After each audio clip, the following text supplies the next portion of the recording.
Assalamualaikum warahmatullahi wabarakatuh. Oke, selamat siang. Siang. Tiga kali siang ya. Coba juga. Selamat siang. Siang. Oke, bagus. Berarti pada semangat ya. Udah makan siang kan? Udah. Yang udah, alhamdulillah. Yang belum, nanti istirahat makan. Tolong ketua kelas.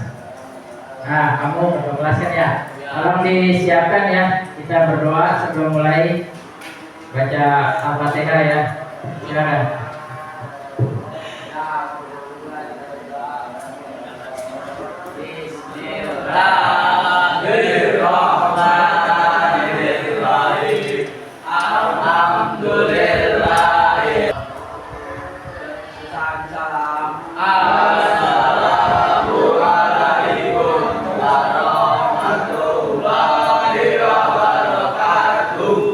Waalaikumsalam warahmatullahi wabarakatuh.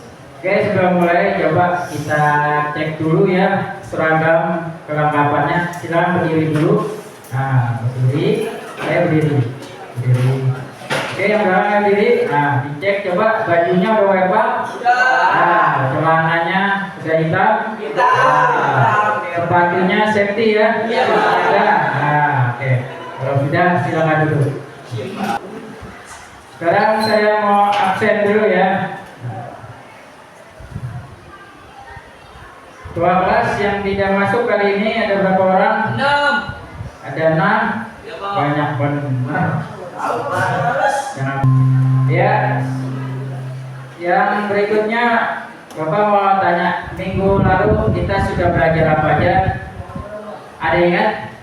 Nah, minggu lalu itu udah belajar Mentools ya. Siapa yang tahu Mentools itu apa?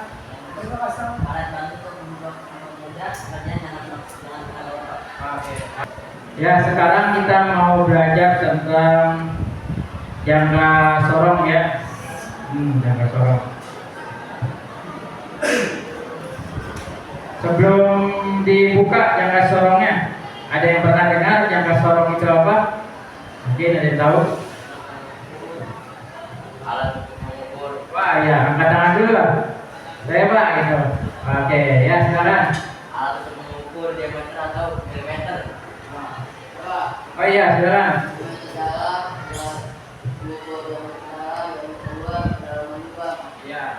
Ya betul ya. Jadi jangka sorong itu adalah sebuah alat ukur mekanik ya, yang mana fungsinya untuk mengukur ya. Mengukur pertama mengukur diameter dalam, kedua diameter luar, ketiga kedalaman lubang ya, yang keempat ketebalan juga bisa ya. Nah, ini wujudnya dari jangka sorong ya. Nah, ya. Jadi ini jangka sorong ini memiliki ketelitiannya yang sangat teliti ya, dibandingkan dengan alat ukur mekanik lainnya seperti mistar ya. Beda ya. Ini penelitiannya di bawah 0. Ada 0,01, 0,02, 0,05 ya. 3, 4 dilewati ya. Jadi 0,01, 0,02 dan 0,05 ya. Kenapa sih komponen itu harus kita ukur? Ya, misalnya komponen kampas rem. Kenapa sih harus diukur? Nah, ada yang tahu kenapa? Ayo, angkat tangan. Nggak tahu? Kamu tahu? Ayo, kenapa? Kamu ada yang tahu? Kampas rem.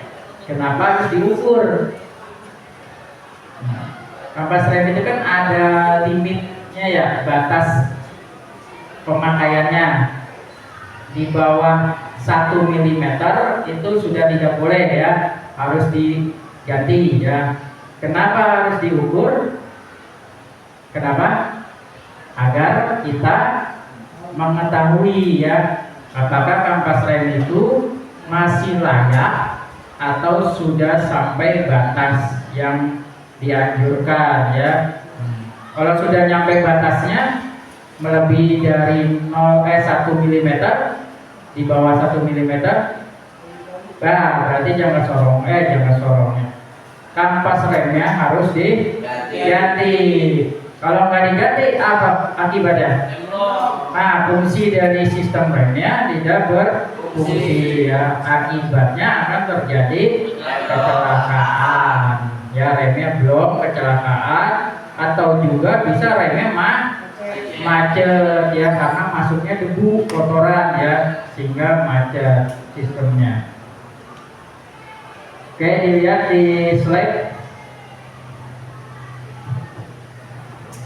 Oh iya, sebelum mulai Bapak pengen mengetahui kemampuan kalian sejauh mana. Itu ada beberapa soal yang udah Bapak share di handphone ya. Silakan kalian lihat di handphonenya, dipegang handphonenya ya, dilihat di WA group ya. Coba dilihat di handphonenya ya.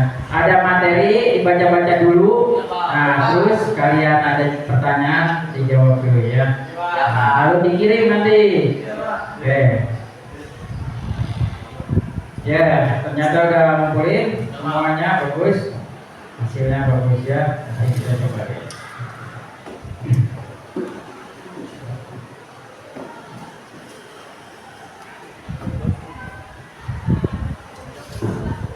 Oke, kita lihat di sini tentang tujuan kita hari ini belajar ya. Nah, kelihatan nggak? Nah, coba baca yang depan ini. Ya, yang nomor 1. Tujuan pembelajaran 1. Setelah melakukan diskusi, peserta didik mampu memahami konsep pengukuran dan penentuan tingkat kesulitan alat ukur dalam sorong dengan baik dan benar. Setelah memahami konsep pengukuran dan mendorong peserta didik mampu melakukan prosedur pengaduan media yang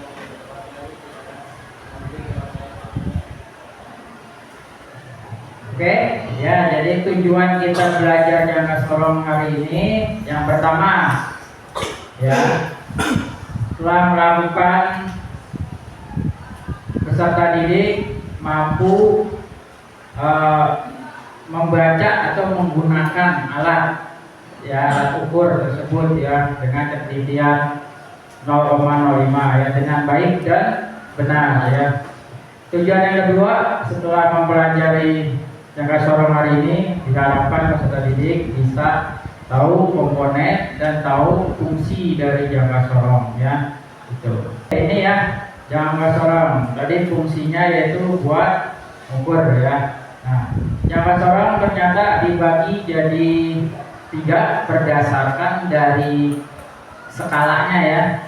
Skalanya ada yang 0,01, yang kedua ada 0,02, yang ketiga ada 0,05 mm ya. Kalau dari segi bentuknya ya, jangka sorong terbagi lagi menjadi 3 juga ya bentuknya. Yang pertama ada jangka sorong manual atau bahasa Inggrisnya vernier caliper. Yang kedua ada jangka sorong analog, biasa disebut dial caliper ya. Dan yang ketiga ada jangka sorong digital. Biasanya bahasa Inggrisnya adalah digital caliper ya. Masing-masing punya kelebihan, masing-masing punya kekurangan ya. Tinggal kitanya si pengguna ya gimana mau menggunakannya ya. Nah, kalau dari kita lihat dari bentuknya, kita bahas pertama yang atas dulu, yang ini manual ya. Yang manual ini ya yang akan kita pelajari nanti ya. Bentuknya seperti ini ya. Ya, seperti ini. Bagian-bagiannya ada rahang geser, ada rahang tetap, ya, ada pengunci, ada ekor, ada skala utama, skala minus ya. Itu. Ini kenapa ini yang kita pelajari? Karena ini dasar ya. Kalau ini sudah menguasai, maka otomatis ya bisa berarti pakai yang 2 di bawahnya ya, yang digital sama yang analog ya. Yang kedua ada jangka sorong analog ya. Bentuknya sama apa beda? Beda. Beda ya. Bedanya di mana? Mengukur. Nah, di angkanya ya, di skalanya ya, skala utamanya. Nah, kalau yang analog dia seperti jam ya, tinggal digeser rahangnya maka jamnya akan berputar ya, mengikuti gerakan rahang ya, dan si mekanik tinggal membacanya saja ya. Ini lebih mudah dibandingkan yang manual.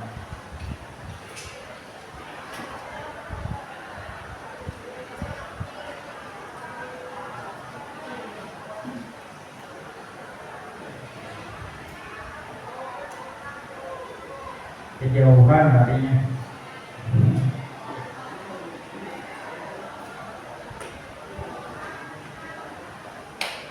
Nah, ini yang ketiga ada jangka sorong digital ya, digital kaliper. Ini lebih gampang lagi, tinggal digeser keluar angkanya ya, digital. Nggak perlu baca-baca lagi ya. Dari ketiga ini semuanya ini mudah, tergantung dari kitanya ya. Nah, kalau kita bisa menggunakannya dengan baik dan benar ya, maka ukurannya akan benar ya. Sebelum digunakan, ini jangka sorong baiknya harus dilakukan satu ya, pengetesan dulu ya, pengecekan ya. Kita cek bodinya ya, bodinya apakah angka ini skala utama, skala nonius, angka-angka ini terlihat ya. Kalau angkanya nggak terlihat, kira-kira bisa dibaca nggak hasilnya? Enggak ya. Ya, itu pertama dilihat angkanya ya, terlihat atau enggak. Yang kedua, fungsi dari masing-masingnya ya, komponennya. Rahangnya digeser, bisa nggak bergeser ya? Lancar atau seret ya? Kalau lancar berarti bagus, kalau seret ya jangan dipakai ya, nanti mengganggu. Yang ketiga, cek penguncinya ya, penguncinya berfungsi atau enggak ya, digeser ke kiri ke kanan dia mengunci atau tidak ya, dicek. Lalu dicek lagi ketiga, ekornya ya, ekornya ada atau enggak, dan jangan-jangan nggak ada ekornya ya, udah capek-capek ngukur nggak ada ekornya ya. Karena ini ekor ini dipakai pas ukur diameter kedalaman lubang ya. Setelah dicek kondisi fisik, lalu yang kedua dicek lalu yang kedua dilakukan yang namanya pembersihan ya. Kita bersihin ya. Ini rahangnya kita lap ya, pakai majun, pakai kain ya. Kainnya kayak kering, jangan yang basah ya. Kalau basah nanti jangka sorongnya karatan ya, yang kering. Lalu habis itu kita lakukan kalibrasi ya. Tahu kalibrasi? Pernah dengar? Pernah, jangan lupa. Nah, kalibrasi itu adalah hal yang pertama yang dilakukan terhadap semua alat ukur ya. Nah, kalibrasi itu ya ini, karena ini ada dua angka, maka dicek apakah kedua itu bergaris lurus ya, sejajar satu garis lurus ya. Atau ketika rahangnya dirapatkan tidak satu garis lurus, maka kalibrasinya menandakan bahwa alat ini tidak baik buat digunakan. Ayo biar nggak ngantuk, berdiri dulu lah. Kita olahraga dulu. Nah, ayo berdiri dulu. Diri. Nah, ayo diri. Nah. Diri dulu diri ya. Angkat dulu tangannya ke depan. Nah, ke depan. Ya, 1, 2, 3. Oke, ke atas. Ya, 1, 2, 3. Tengok lehernya. Tengok ke samping. Tengok. Nah, hirup. Nah, tahan. Nah, segar. Nah. Oke, silakan duduk. Itu satuannya setting. Sudah ya.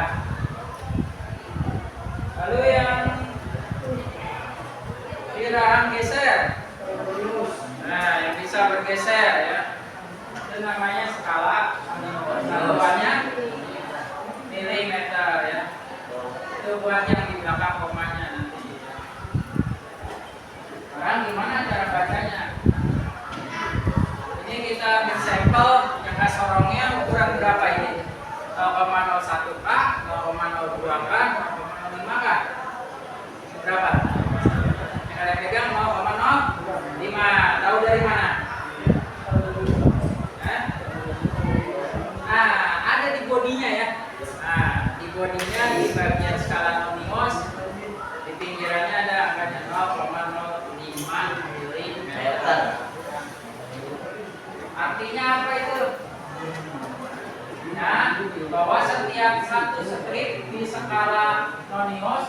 memiliki nilai 0,05 ya. Ini satu strip nih. Ini skala 0,0 ini ya. 0,05 ini 0,10 0,15 20 ya. Paham nggak? Nah, lalu di skala Mohnius ada sebelum angka 0 ada bodi ya. Ada bodi ya. Nolnya itu tidak di pinggiran banget ya. Ya. Hati-hati. Kebanyakan orang itu membaca 0 dari ujung frame-nya ini ya. Dari ujung frame. Salah itu ya. Baca 0 jangan dari ujung frame skala Mohnius, tapi baca 0 ya dari angka 0 ya. Kalau dari angka 0 kenapa dari ujung frame ya? Angka 0 berapa? Ya. Jadi pertanyaan.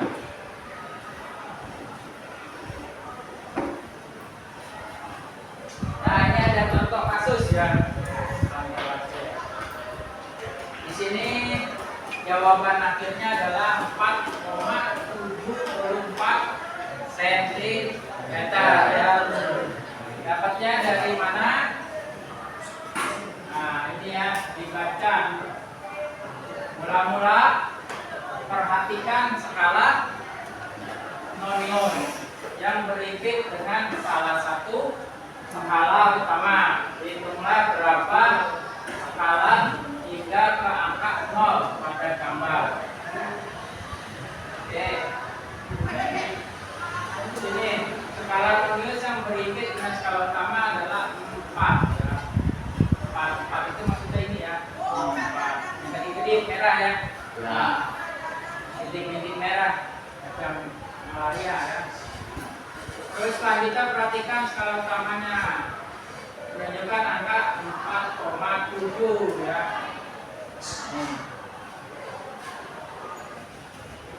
Ini 4. Coba pakai ini.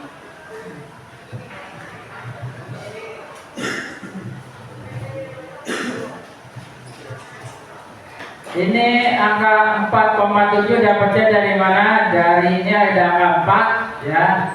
Nah, 4,7. 7-nya dari mana?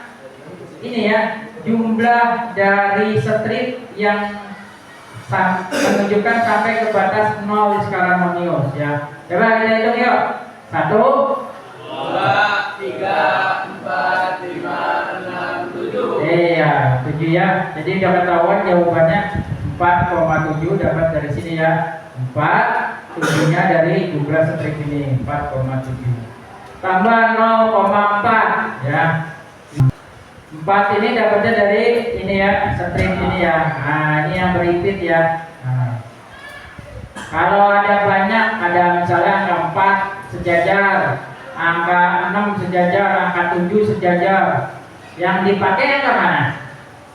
Coba misalnya kalian dalam menghitung ada 3 biji, 3 angka yang garisnya sejajar. Nah, ada 4, ada 5, ada 6. Yang dipakai yang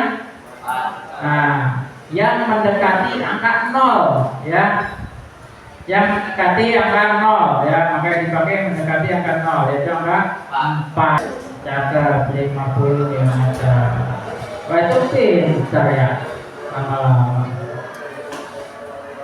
Lagi nggak? Oh enggak. Belum istirahat, nanti istirahat deh ya. Belum. Baru masuk ke istirahat. Nah. Ini kita lihat coba. Tebak-tebakan ya. Tebak-tebakan. Kita buat di lewat angka 2. Nah. Kira-kira berapa ini hasilnya?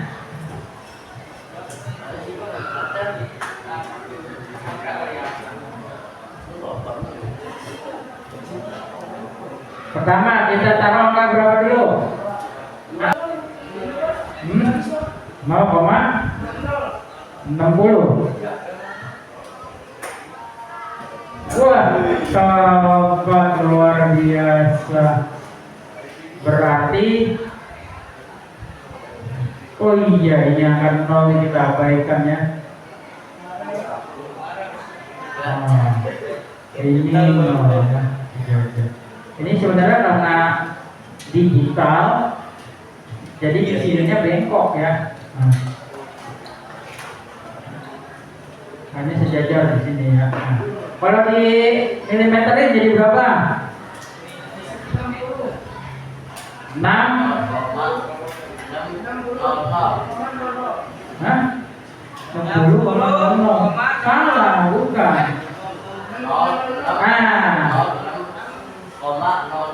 Gimana?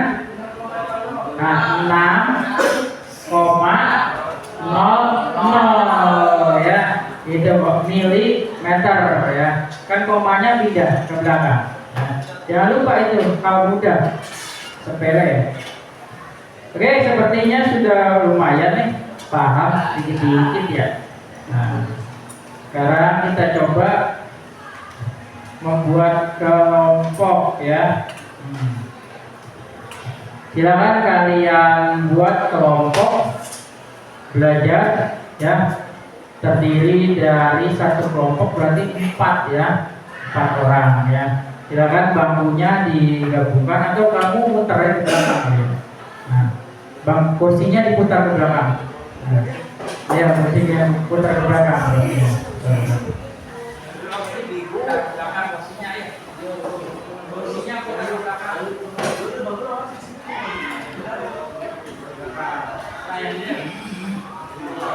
Geser berarti geser. Kurang ya, nanti gampang.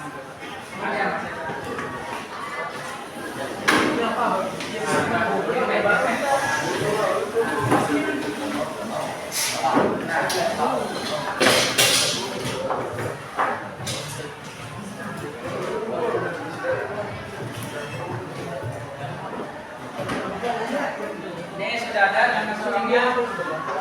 Ini sudah. Ini ada satu yang sorong. Ini ada satu. Sana ada. Nah, ada berapa? 2 ya. Kamu juga sedikit ya.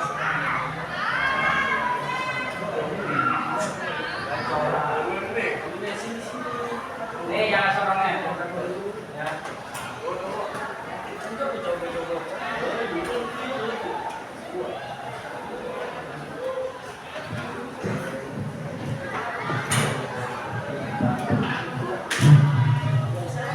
Nah, ini tolong dibagikan dulu gambar kerjanya.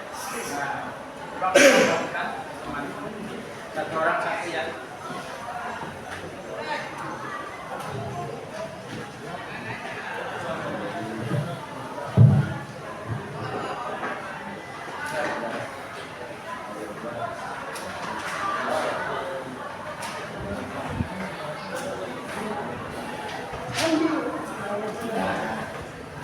Sisa ya.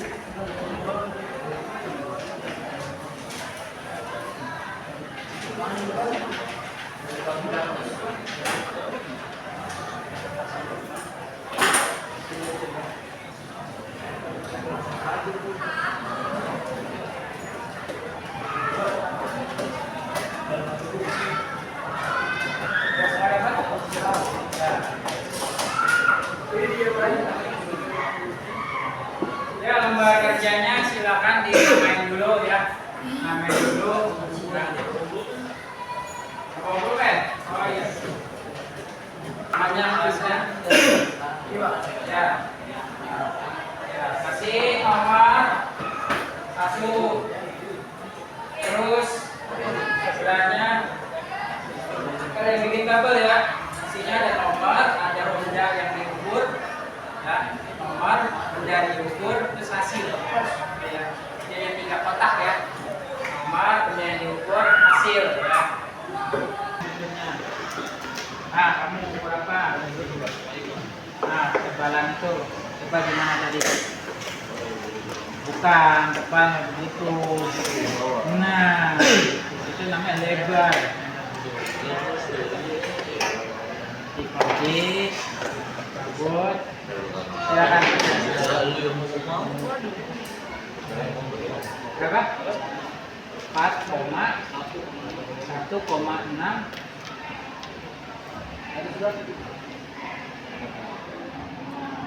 Nah, ya, 1,9 1 koma tulis 1,9 dulu hapus 1,9 ini yang sejajar berapa? Angka 4 ya, boleh 1,94 ini kan udah 1,94 gila salah 1,94 ya sebenarnya ribet ini 1,94 cm dikonversi ini milimeter bawahnya komanya jauh geser ke belakang 1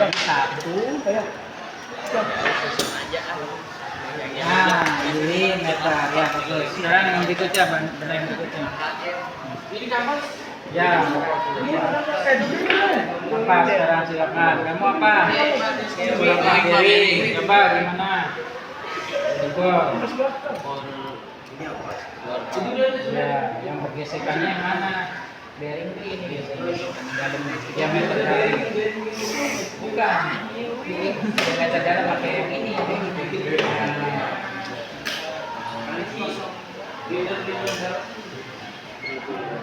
ini kalau di bawah itu dong bisa nggak iya iya ini berapa berapa 1, 2, 3, 4, 5, 6. Ini masih angka, ini udah angka 1 ya. Tulis 1 dulu, tulis angka 1. Tulis 1 sini. 1 koma. Nah, ininya split 1, 2, 3. 3, terus 3. Terus ini yang sejajar angka berapa? Angka 2. Angka 6 tulis 6. Nah, satuannya sentimeter. cm. Sekarang kita konversiin ke mm. Tulis kiri 13, 60 mm. Komanya pindah jadinya 13, 60 mm. Iya betul. Nah, kalau sudah tukaran benda ya. Tukaran benda berasa.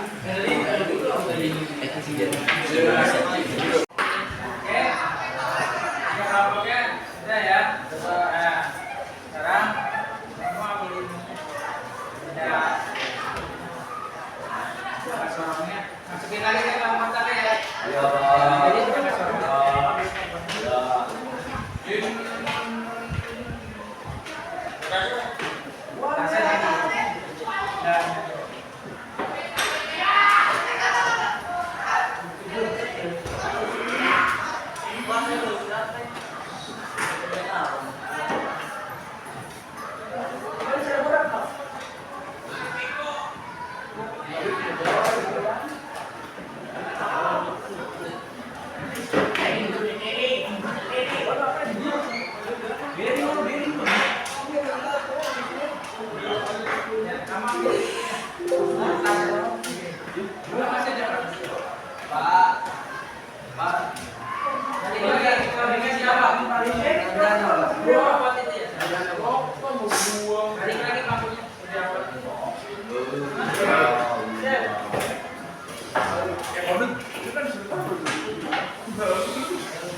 demonstrasikan ya data PD-nya ini ya. Satu kelompok satu orang aja. Ya. Bawa satu dulu. Ayo. Ya, bawa sini dulu. Ya.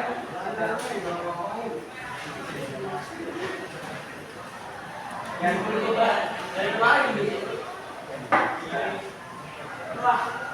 Assalamualaikum warahmatullahi wabarakatuh. Waalaikumsalam warahmatullahi wabarakatuh. Saya akan menjelaskan hasil dari pengukuran komponen dan hasil pengukurannya. Nomor 1, kepala piston. Hasil ukurannya 50,30 mm atau didiameter 5,3 mm. Bearing 1,21 mm atau didiameter 12,1 mm. Kampas rem 0,1 cm atau 4,10 mm. Kampas rem tromol 4,1 cm atau didiameterkan 4,10 cm. Bola silinder 5,1 cm atau 50,10 mm. Ya. Itu yang tadi bracketnya berapa dapurnya? Kali 4,10 mm. 4,10 mm ya. Berarti masih layak atau sudah tidak layak? Masih ya, yang belum mencapai batas minimal. Ayo ya, silakan.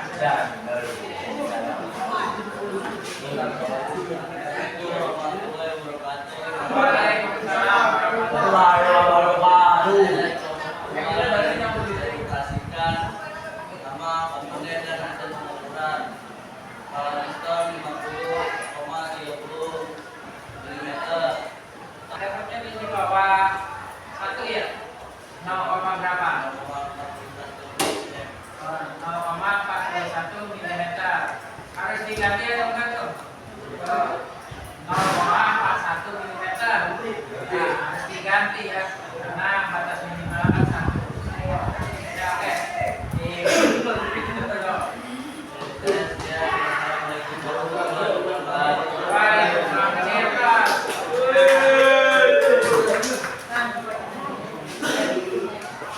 Ada lagi?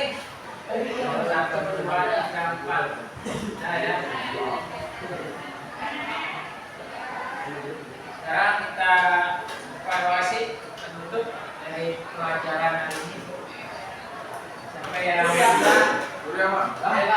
ya, Pak Ahmad silakan. Apa yang didapat hari ini dari pelajaran hari ini? Masalah memiliki ketelitian Ya, 0,01, 0,02 dan 0,05. Tanggung jawab untuk mengukur Pak. Diameter dalam, diameter luas, keadaan lubang, Pak.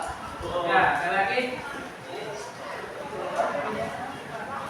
Betul, kesimpulannya adalah bahwa ini alat sangat berguna ya buat kita nanti ke depannya sebagai calon dan calon mekanik ya. Calon mekanik sepeda motor ya, harus menguasai kemampuan namanya alat ini sorong ya, karena ini akan terus ditanyakan ya. Mudah-mudahan kalian masih ingat ya. Orang ingat bisa dilihat-lihat di YouTube banyak ya, tutorial, di setting beberapa.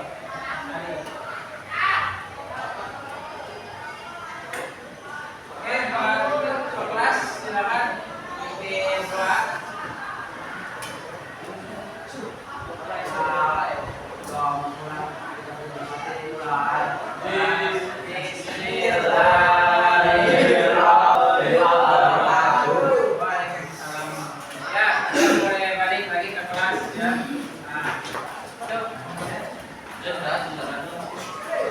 Cuci tangan ya.